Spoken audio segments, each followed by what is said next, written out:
Praise the Lord. രാജാക്കന്മാരുടെ പുസ്തകം ഒന്നാമത്തെ അധ്യായം 1 മുതലുള്ള തിരുവചനങ്ങൾ. ദാവീദ് രാജാവ് വയസ്സു ചെന്ന് വൃദ്ധനായപ്പോൾ അവനെ കമ്പിളി പുതപ്പിച്ചിട്ടും കുളിർ മാറിയില്ല. ആകയാൽ അവന്റെ ഭൃത്യന്മാർ അവനോട്, യജമാനനായ രാജാവിന് വേണ്ടി കന്യകയായൊരു യുവതിയെ അന്വേഷിക്കട്ടെ. അവൾ രാജസന്നിധിയിൽ ശുശ്രൂഷിച്ചു നിൽക്കുകയും യജമാനനായ രാജാവിന്റെ കുളിർ മാറേണ്ടതിന് തിരുമാർവിൽ കിടക്കുകയും ചെയ്യട്ടെ എന്ന് പറഞ്ഞു. അങ്ങനെ അവർ സൗന്ദര്യമുള്ള ഒരു യുവതിയെ ഇസ്രായേൽ ദേശത്ത് ലാടവും അന്വേഷിച്ച് ശൂനേംകാരത്തിയായ അബീശഗിനെ കണ്ട് രാജാവിന്റെ അടുക്കൽ കൊണ്ടുവന്നു. ആ യുവതി അതിസുന്ദരിയായിരുന്നു. അവൾ രാജാവിന് പരിചാരികയായി ശുശ്രൂഷ ചെയ്തു.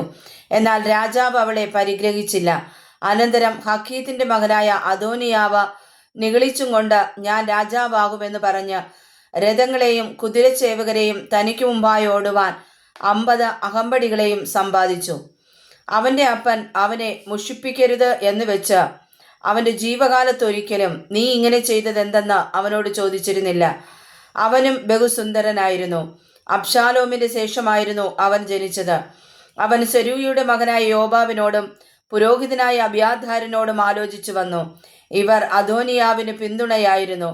എന്നാൽ പുരോഹിതനായ സാദോക്കും യഹോയാദയുടെ മകനായ ബെനായാവും പ്രവാചകനായ നാഥാനും ഷിമയിയും രേയിയും ദാവീദിന്റെ വീരന്മാരും അദോനിയാവിന്റെ പക്ഷം ചേർന്നിരുന്നില്ല.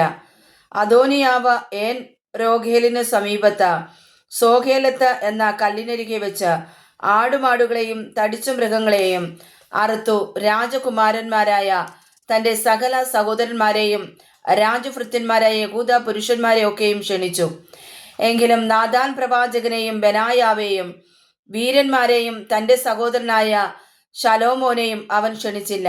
എന്നാൽ നാഥാൻ ശലോമോന്റെ അമ്മയായ ബത്ശേബയോട് പറഞ്ഞത്, ഹക്കീത്തിന്റെ മകനായ അദോനിയാവ് രാജാവായിരിക്കുന്നു എന്ന് നീ കേട്ടില്ലയോ? നമ്മുടെ യജമാനനായ ദാവീദ് അറിഞ്ഞിട്ടുമില്ല. ആകയാൽ വരിക, നിന്റെ ജീവനെയും നിന്റെ മകനായ ശലോമോന്റെ ജീവനെയും രക്ഷിക്കേണ്ടതിന് ഞാൻ നിനക്ക് ആലോചന പറഞ്ഞു തരാം. നീ ദാവീദ് രാജാവിന്റെ അടുക്കൽ ചെന്ന്, യജമാനനായ രാജാവേ, നിന്റെ മകനായ ശലോമോൻ എൻ്റെ അനന്തരവനായി വാണ് എൻ്റെ സിംഹാസനത്തിൽ ഇരിക്കുമെന്ന് നീ അടിയനോട് സത്യം ചെയ്തില്ലയോ? പിന്നെ അദോനിയാവ് വാഴുന്നത് എന്ത് എന്നവനോട് ചോദിക്കാം. നീ അവിടെ രാജാവിനോട് സംസാരിച്ചു കൊണ്ടിരിക്കുമ്പോൾ ഞാനും നിന്റെ പിന്നാലെ വന്ന് നിന്റെ വാക്കുറപ്പിച്ചു കൊള്ളാം. അങ്ങനെ ബത്ശേബ പള്ളിയറയിൽ രാജാവിന്റെ അടുക്കൽ ചെന്നു. രാജാവ് വയോധികനായിരുന്നു. ശൂനേംകാരത്തിയായ അബീശഗ് രാജാവിന് ശുശ്രൂഷ ചെയ്തുകൊണ്ടിരുന്നു. ബത്ശേബ കുനിഞ്ഞ് രാജാവിന് നമസ്കരിച്ചു. നിനക്ക് എന്തു വേണമെന്ന് രാജാവ് ചോദിച്ചു. അവൾ അവനോട് പറഞ്ഞത്, എൻ്റെ യജമാനനെ, നിന്റെ മകൻ ശലോമോൻ എൻ്റെ അനന്തരവനായി വാണ എൻ്റെ സിംഹാസനത്തിൽ ഇരിക്കുമെന്ന് നീ നിന്റെ ദൈവമായ യഹോവയുടെ നാമത്തിൽ അടിയനോട് സത്യം ചെയ്തുവല്ലോ. ഇപ്പോൾ ഇതാ അദോനിയാവ് രാജാവായിരിക്കുന്നു. എൻ്റെ യജമാനനായ രാജാവ് അറിയുന്നതുമില്ല. അവൻ അനവധി കാളകളെയും തടിച്ച മൃഗങ്ങളെയും ആടുകളെയും അറുത്തു രാജകുമാരന്മാരെ ഒക്കെയും പുരോഹിതനായ അബ്യാഥാരിനെയും സേനാധിപതിയായ യോബാബിനെയും ക്ഷണിച്ചു. എങ്കിലും നിന്റെ ദാസനായ ശലോമോനെ അവൻ ക്ഷണിച്ചില്ല.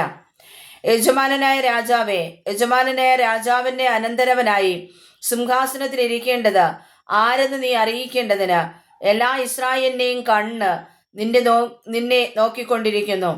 അല്ലാഞ്ഞാൽ യജമാനനായ രാജാവ് തന്റെ പിതാക്കന്മാരെ പോലെ നിദ്ര പ്രാപിച്ച ശേഷം ഞാനും എൻ്റെ മകൻ ശലോമോനും കുറ്റക്കാരായിരിക്കും.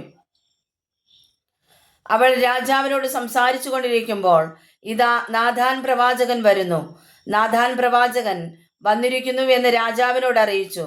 അവൻ രാജസന്നിധിയിൽ ചെന്ന് രാജാവിനെ സാഷ്ടാംഗം വീണ് നമസ്കരിച്ചു. നാഥാൻ പറഞ്ഞതെന്തെന്നാൽ, യജമാനനായ രാജാവേ, അദോനിയാവ് എൻ്റെ അനന്തരവനായി വാണ് എൻ്റെ സിംഹാസനത്തിൽ ഇരിക്കുമെന്ന് നീ കൽപ്പിച്ചിട്ടുണ്ടോ? അവൻ ഇന്നു ചെന്ന് അനവധി കാളകളെയും തടിച്ചു മൃഗങ്ങളെയും ആടുകളെയും അറുത്തു രാജകുമാരന്മാരെ ഒക്കെയും സേനാധിപതിമാരെയും പുരോഹിതനായ അബ്യാഥാരിനെയും ക്ഷണിച്ചു. അവർ അവന്റെ മുമ്പാകെ ഭക്ഷിച്ചു പാനം ചെയ്തു. അദോനിയ രാജാവേ, ജയ ജയ എന്ന് പറയുന്നു. എന്നാൽ അടിയനെയും പുരോഹിതനായ സാദോക്കിനെയും യഹോയാദയുടെ മകനായ ബെനായാവെയും നിന്റെ ദാസനായ ശലോമോനെയും അവൻ ക്ഷണിച്ചില്ല.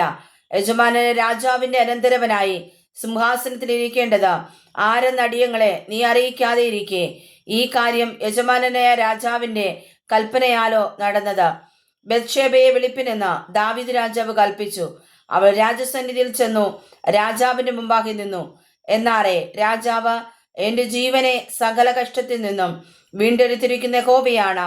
നിന്റെ മകനായ ശലോമോൻ എന്റെ അനന്തരവനായി വാണ്.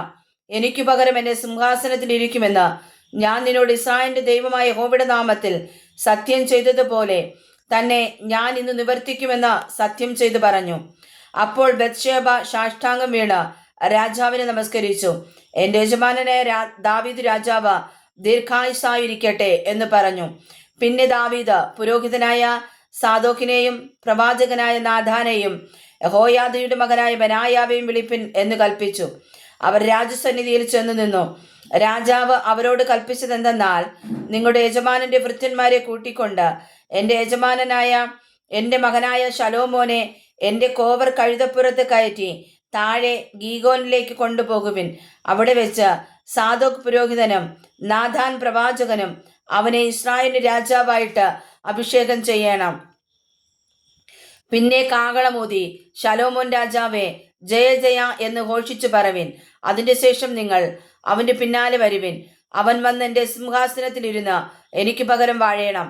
ഇസ്രായേലിനും യഹൂദായ്ക്കും പ്രഭുവായിരിക്കേണ്ടതിന് ഞാൻ അവനെ നിയമിച്ചിരിക്കുന്നു. അപ്പോൾ യഹോയാദയുടെ മകൻ ബനായാവ് രാജാവിനോട്, ആമേൻ, യജമാനനായ രാജാവിന്റെ ദൈവമായ യഹോവയും അങ്ങനെ തന്നെ കൽപ്പിക്കുമാറാകട്ടെ. യഹോവ യജമാനനായ രാജാവിനോട് കൂടെ ഇരുന്നത് പോലെ ശലോമോനോടും കൂടെ ഇരിക്കുകയും യജമാനനായ ദാവീദിന് രാജാവിന്റെ സിംഹാസനത്തെക്കാളും അവന്റെ സിംഹാസനത്തെ ശ്രേഷ്ഠമാക്കുകയും ചെയ്യുമാറാകട്ടെ എന്ന് ഉത്തരം പറഞ്ഞു. അങ്ങനെ സാദോക് പുരോഹിതനും നാഥാൻ പ്രവാചകനും യഹോയാദയുടെ മകനായ ബനായാവും ക്രേത്യരും പ്ലേത്യരും ചെന്ന് ദാവീദ് രാജാവിന്റെ കോവർ കഴുതപ്പുറത്ത് ശലോമോനെ കയറ്റി ഗീഗോനിലേക്ക് കൊണ്ടുപോയി. സാദോക് പുരോഹിതൻ തൃക്കൂടാരത്തിൽ നിന്ന് തൈലക്കൊമ്പ് കൊണ്ടുചെന്ന് ശലോമോനെ അഭിഷേകം ചെയ്തു. അവർ കാഹളമൂതി ജനമൊക്കെയും ശലോമോൻ രാജാവേ ജയ ജയ എന്ന് ഘോഷിച്ചു പറഞ്ഞു. പിന്നെ ജനമൊക്കെയും അവന്റെ പിന്നാലെ ചെന്നു. ജനം കുഴലൂതി അവരുടെ ഘോഷം കൊണ്ട് ഭൂമി കുലുങ്ങുമാറ് അത്യന്തം സന്തോഷിച്ചു. അദോനിയാവും കൂടെ ഉണ്ടായിരുന്ന സകല വിരുന്നുകാരും ഭക്ഷണം കഴിഞ്ഞിരിക്കുമ്പോൾ അത് കേട്ടു. കാഹളനാദം കേട്ടപ്പോൾ യോവാബ്, പട്ടണം കലങ്ങിയിരിക്കുന്ന ഈ ആരവം എന്ത് എന്ന് ചോദിച്ചു. അവൻ പറയുമ്പോൾ തന്നെ ഇതാ പുരോഹിതനായ അബ്യാഥാരിന്റെ മകൻ യോനാഥാൻ വരുന്നു. അദോനിയാവ് അവനോട്, അകത്തു വരിക, നീ യോഗ്യ പുരുഷൻ, നീ നല്ല വർത്തമാനം കൊണ്ടുവരുന്നു എന്ന് പറഞ്ഞു. യോനാഥാൻ അദോനിയാവോട് ഉത്തരം പറഞ്ഞത്, നമ്മുടെ യജമാനനായ ദാവീദ് രാജാവ് ശലോമോനെ രാജാവാക്കിയിരിക്കുന്നു. രാജാവ് സാദോക് പുരോഹിതനെയും നാഥാൻ പ്രവാചകനെയും യഹോയാദയുടെ മകനായ ബനായാവെയും ക്രേത്യരെയും പ്ലേത്യരെയും അവനോടുകൂടെ അയച്ചു. അവർ അവനെ രാജാവിന്റെ കഴുതപ്പുറത്ത് കയറ്റി. സാദോക് പുരോഹിതനും നാഥാൻ പ്രവാചകനും അവനെ ഗീഗോനിൽ വെച്ച് രാജാവായിട്ട് അഭിഷേകം ചെയ്തു. അവർ പട്ടണം മുഴങ്ങും വണ്ണം സന്തോഷിച്ചുകൊണ്ട് അവിടെ നിന്ന് മടങ്ങിപ്പോയി. ഇതാകുന്നു നിങ്ങൾ കേട്ട ഘോഷം. അത്രയുമല്ല, ശലോമോൻ രാജസിംഹാസനത്തിലിരിക്കുന്നു. രാജഭൃത്യന്മാരും നമ്മുടെ യജമാനനായ ദാവീദ് രാജാവിനെ അഭിവന്ദനം ചെയ്യുവാൻ വന്നു. നിന്റെ ദൈവം ശലോമോന്റെ നാമത്തെ നിന്റെ നാമത്തേക്കാൾ ഉത്കൃഷ്ടവും അവന്റെ സിംഹാസനത്തെ നിന്റെ സിംഹാസനത്തേക്കാൾ ശ്രേഷ്ഠവുമാക്കട്ടെ എന്ന് പറഞ്ഞു. രാജാവ് തന്റെ കട്ടിലിന്മേൽ നമസ്കരിച്ചു. ഇന്ന് എൻ്റെ സിംഹാസനത്തിൽ എൻ്റെ സന്തതി ഇരിക്കുന്നത് എൻ്റെ കണ്ണുകൊണ്ട് കാണുവാൻ സംഗതി വരുത്തിയ ഇസ്രായേലിന്റെ ദൈവമായ യഹോവ സ്തുതിക്കപ്പെടുമാറാകട്ടെ എന്ന് പറഞ്ഞു. ഉടനെ അദോനിയാവിന്റെ വിരുന്നുകാരൊക്കെയും ഭയപ്പെട്ട് എഴുന്നേറ്റ് ഓരോരുത്തൻ താന്താന്റെ വഴിക്ക് പോയി. അദോനിയാവും ശലോമോനെ പേടിച്ചു ചെന്ന് യാഗപീഠത്തിന്റെ കൊമ്പുകളെ പിടിച്ചു. അദോനിയാവ് ശലോമോൻ രാജാവിനെ പേടിക്കുന്നു. ശലോമോൻ രാജാവ് അടിയനെ വാൾ കൊണ്ട് കൊല്ലുകയില്ല എന്ന് ഇന്നെന്നോട് സത്യം ചെയ്യട്ടെ എന്ന് പറഞ്ഞു. അവൻ യാഗപീഠത്തിന്റെ കൊമ്പുകളെ പിടിച്ചിരിക്കുന്നുവെന്ന് ശലോമോൻ വർത്തമാനം കേട്ടു. അവൻ യോഗ്യനായിരുന്നാൽ അവന്റെ തലയിലെ ഒരു രോമവും നിലത്തു വീഴുകയില്ല. അവനിൽ കുറ്റം കണ്ടാലോ അവൻ മരിക്കണമെന്ന് ശലോമോൻ കൽപ്പിച്ചു. അങ്ങനെ ശലോമോൻ രാജാവ് ആളയച്ചു. അവൻ അവനെ യാഗപീഠത്തിങ്കിൽ നിന്ന് ഇറക്കിക്കൊണ്ടുവന്നു. അവൻ വന്ന് ശലോമോൻ രാജാവിനെ നമസ്കരിച്ചു. ശലോമോൻ അവനോട്, നിന്റെ വീട്ടിൽ പോയിക്കൊള്ളുക എന്ന് കൽപ്പിച്ചു. വായിച്ചതായ തിരുവചനങ്ങളാൽ പരിശുദ്ധനായ ദൈവം നമ്മെ സമർത്ഥമായി അനുഗ്രഹിക്കുമാറാകട്ടെ. ആമേൻ.